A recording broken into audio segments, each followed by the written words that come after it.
Danny Bevins, Tim the Dairy Farmer, let them hear it. And Brian Aldridge.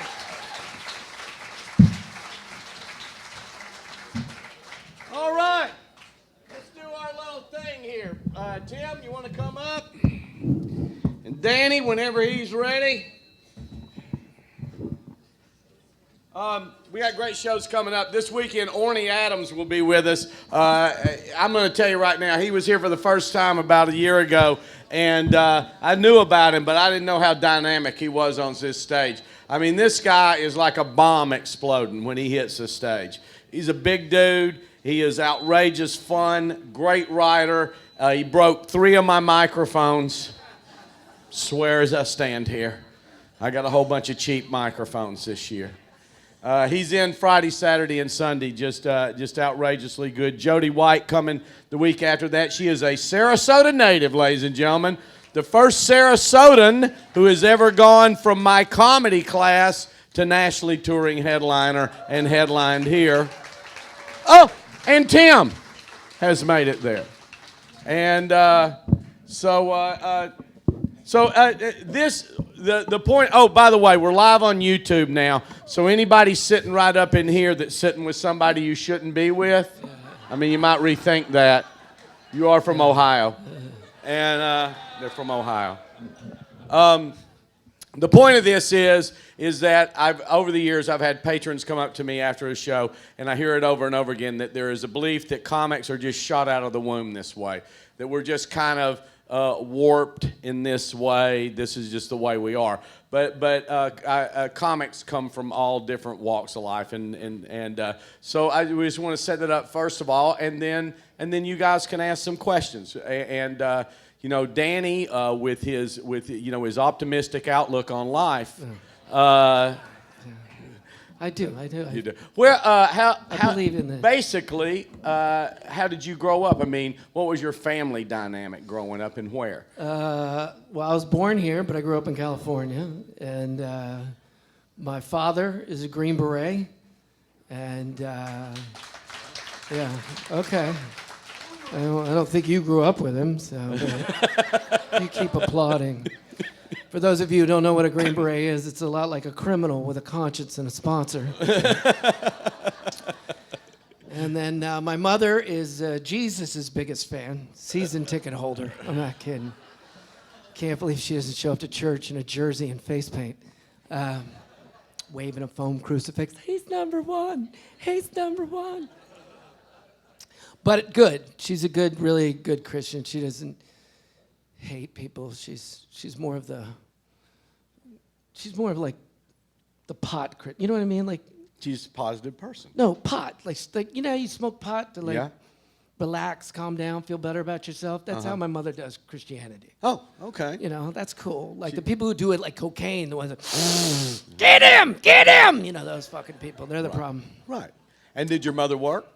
Yes, both of them worked. I had no one was ever home, so. What'd your mom do? She worked at a telephone company, GTE, when there was telephone companies. And your dad, after he got out of service? He was a mortgage broker for a while, and then he had a family before he had our family. To explain how good this man was, one of his sons came to him and said that he was gay and that he was dying of AIDS. So my father quit his job and bought a janitorial service and worked with his son until the day that he died. Wow. That's awesome. Yeah. So, that's what I have to live up to. It's and not a fucking chance. Brothers and sisters? I have a brother. He's here tonight. He's a musician, and that my other brother Michael but they were from a previous family, Michael and Robbie, and then Daryl is here. He's a singer-songwriter, and yeah. So when you were a kid growing up, in that, obviously there's entertainers, but when you were a kid growing up, were there adults around you in the family or friends that were entertainers? My dad was entertaining to listen to when he wasn't beating us. No, I'm kidding. No. We all got beat when we were kids. Yeah, he was strict, but he was very funny. He was very funny. And my mother is funny, but not on purpose. You know what I mean? Like she's. So yeah, I think. But I the like stage fright, I've never had stage fright. Right. So that, when people say, "Are you afraid of getting up there?" No, I'm not. But that doesn't make you funny. That's not what makes you funny. Now you mentioned in your show that you didn't go to college, correct? No, didn't. No. Okay. I went in the Army. Right.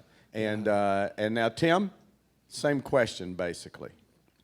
Well, apparently I had a boring life. Is that even on? Is it on? I don't Is think that it's on? It's not on. That's how boring his life is. No. We didn't even turn on the microphone for it. Oh, now it's on. Now it's on. Turn it All up. right. Apparently I was adopted. I know it was a mistake. No, I wasn't adopted. I was a mistake. I know that. My uncle told me. That thing still doesn't sound like it's on. No. No? Okay. Here. Oh. So now you got 2 mics. So I grew up next door to Danny. No, I didn't. I was the youngest of 6 kids. My real dad died when I was 4, and I was an only child. And then my mom married a dairy farmer, and so I started dairy farming at 4.5, and I was the youngest of 6. And I never went to jail like Danny. But I was the typical fat kid on a farm. I had a dog and rubber boots. And Were you in the 4-H club? I was in 4-H. Yeah. Did you show cattle at the fair? I showed a pig. And one year I was so fat that the judge, I got a ribbon. I did. The judge shook the pig's hand and put the ribbon on me. He's like, there you go, fat boy. I was like, sweet, But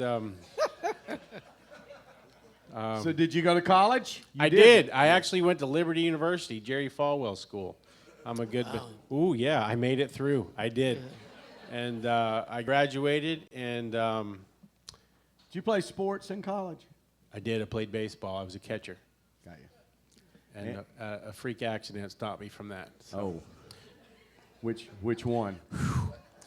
I was catcher, so just imagine what happened. All right. That was Elephant. my question. Which one? Ow. And same thing. Was there anybody in your global growing up world that was an entertainer? I just found this. I've been doing this for almost 18 years here. And I just found out like 2 years ago, I actually had a great uncle that won a comedy contest during vaudeville days. And I never knew that. And other than that, I had a really funny mom. And she's actually the reason I got into comedy. Just before she passed away, she's like, you really should pursue it. And so that's kind of how I got started.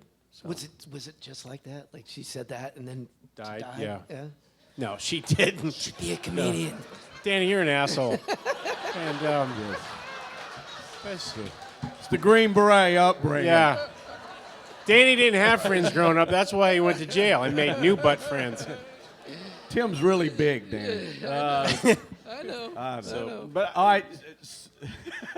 Go ahead. You were saying something. who? You. I was saying Danny was an asshole. Oh, that's right. That's what I was doing. Say it again. I don't think they need to be told that by now. No. So, Tim. Yes. You focused on agriculture as a niche, which you've done very well with, with what you've done by going out and doing a lot of the shows you do for those types of events, same as headlining anywhere. How many years from the time you started doing open mic until you were actually what you would call yourself a headliner, making any kind of decent money? Well, back then, $100 was decent to me when I started. But I mean, you know what I'm saying. I'd say I was probably doing comedy for about 5 years before I finally, for you guys obviously don't know, I normally travel around and I do shows for like John Deere, Tractor Supply, Pioneer, things you've never heard of, all right? Pig conventions, corn conventions. That's why you didn't get any of my jokes tonight. But the first corporate gig I ever did, I took the class here at McCurdy's, And I had been open micing for probably about 8 months, and I drove all the way to South Georgia to a little Farm Bureau dinner, and they were going to pay me $200 to entertain these people, and I gave them their money back at the end because it was so bad. I'm not kidding. And then the guy's like, I will gladly take that back. And it was horrible. And then they hired me the next week in another one. And when I got there, the guy said, hey, I was talking to so-and-so, and we've decided against having you come up tonight. And That's how it starts. that's how it starts. Yeah. You're right. You get kicked in the nuts, and you're like, all right, I'm going to keep doing this because I like rejection. That's what it is. We all think, I think, that we're a little better than we are when we start. Oh, yeah. You know what I mean? We're cocky that way. It's like not having stage fright. Like how Danny. How many years in before you were headlining?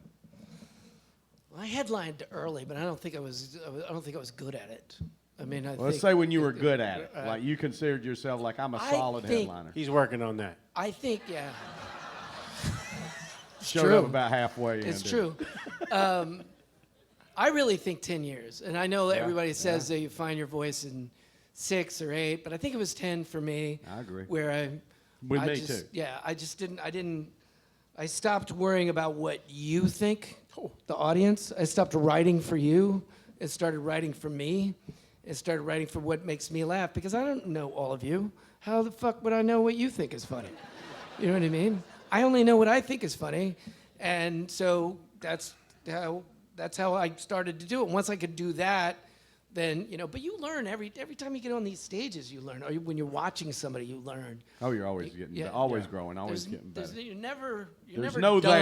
there. No, There's it's no never there. done. And some nights you learn what not to do, you know? Like, Yeah, tonight. Yeah. I was talking too about easy. Danny, not me. It was too easy. All right, you can bring the house lights up just a touch. Any questions at all for? Yes. Where in your, as you went through the series of developing everything, where did you find out where you had a common denominator that you used as a norm, and then you added on to that base that you developed? That is one of the best questions we've ever gotten. I wouldn't have expected that out of you. Yeah. And Yeah. now, so where? Just so people listen. So where in your career did you find a common denominator, something that you could build yourself around? Which I think is the same thing as finding your voice. Voice, yeah. Right. Yeah, Right. right. All right. You got an answer for that? Well, Tim you or knew, Dan? you knew early, right? About what you were. Yeah, because I started out, I wanted to do just agriculture stuff. And then I was doing, I think when I started out, I was doing tampon jokes, and I was doing some pretty bad stuff. And I actually, on the drive home from a gig, a guy, I was telling him about how my neighbor's cows had just eaten a field of marijuana. And it was a true story. And then he's like, dude, you should really talk about the farm. And then that's how Tim the Dairy Farmer got here. Yeah. But And is signed by Larry the Cable Guy's Album, Yes. album. And Jeff Foxworthy, Yeah, right? Jeff Foxworthy, yep. He just signed with him. What about you on that question? Well, I think I learned earlier than I applied it. And what I mean by that is that I was doing comedy, and I had some breaks pretty early. One of them was I opened for Andrew Dice Clay. Yep. And this is years ago. And my act at that time was nothing even close to what he did. And I did a night with him on the east coast of Florida. And I was pacing out in front of his green room. I wouldn't even go in there, and I was supposed to do 20 minutes. And he came out and he said, hey, are you nervous? And I was like, you think? Yeah, I'm a little nervous, yeah. And he goes, how many people have you performed for? I go, I don't know, like 150 or something. He goes, you know there's going to be 1,400 people out there, right? I'm like, I don't think you're helping, really. And he goes, but it's okay. And Andrew Dice Clay took me to the wings of the stage, and we did breathing exercises. He did breathing exercises with me. And then when they introduced my name, I started to walk out, and he held me back, and he goes, make them wait for it. And then he let go of me, and I walked out. And as I was walking to the microphone, my thought was, wait for what? They don't fucking want to hear me. You know what I mean? But after that, he took me on tour. And I went on a 14-city tour with Andrew Dice Clay. It was the first time I was ever in a limo. First time I flew first class. First time and I was doing nothing but theaters. And we'd do some comedy clubs. It was mostly theaters. And it sounds like it was a great thing. It was not. First of all, I was completely different than him. Him and his crew were all in leather jackets. I was wearing a raincoat, like a fucking. I looked like Columbo. I did, and I had a floppy hat, and I was still smoking back then, and I would go up, and the way they would introduce us was, "Are you ready for the Andrew Dice Clay show?" And the place go. But first, the people go, boo! And they'd boo me.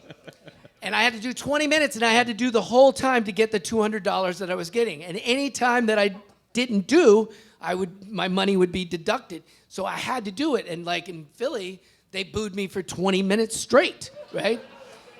But I learned from that. I learned how to stand in front of an audience and know that I was going to be hated, and little by little chip it away and bring them back to me. And the great thing about it was,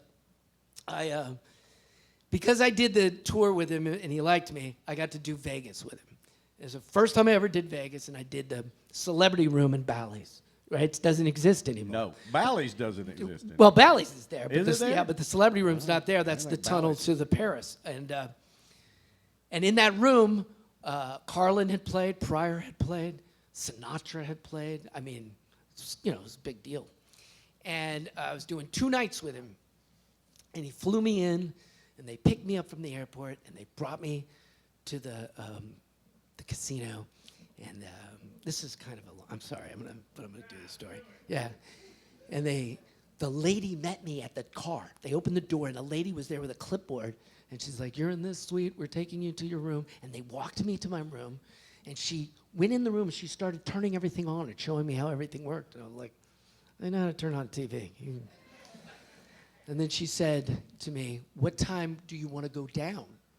And I was like, "Well, I'd like to be there half an hour early." And she goes, "Okay, we'll have someone come get you."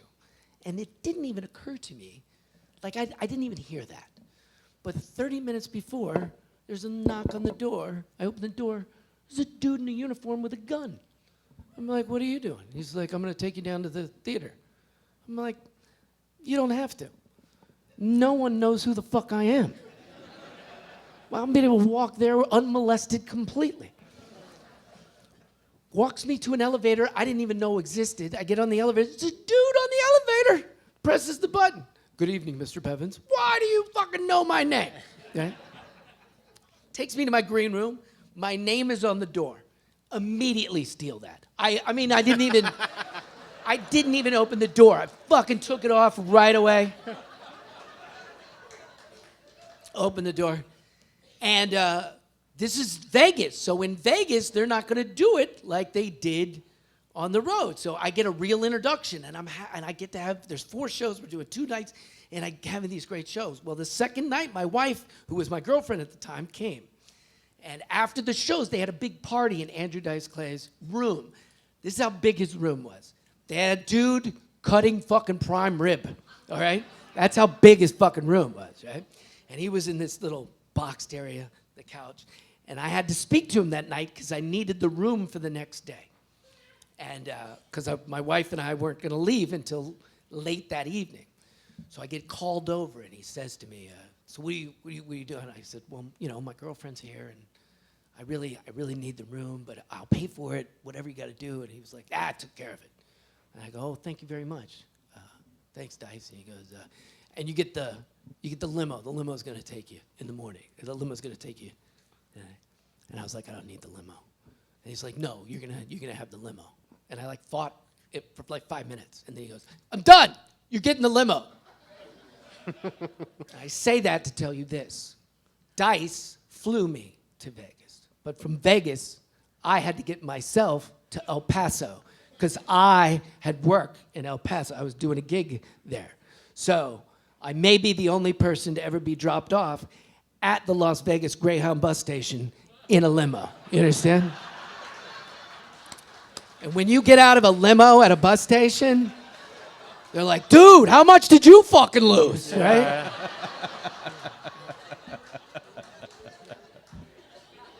That's how he found his voice. Yeah. That's right. Any other questions? Looking around? Yes, no, indifferent?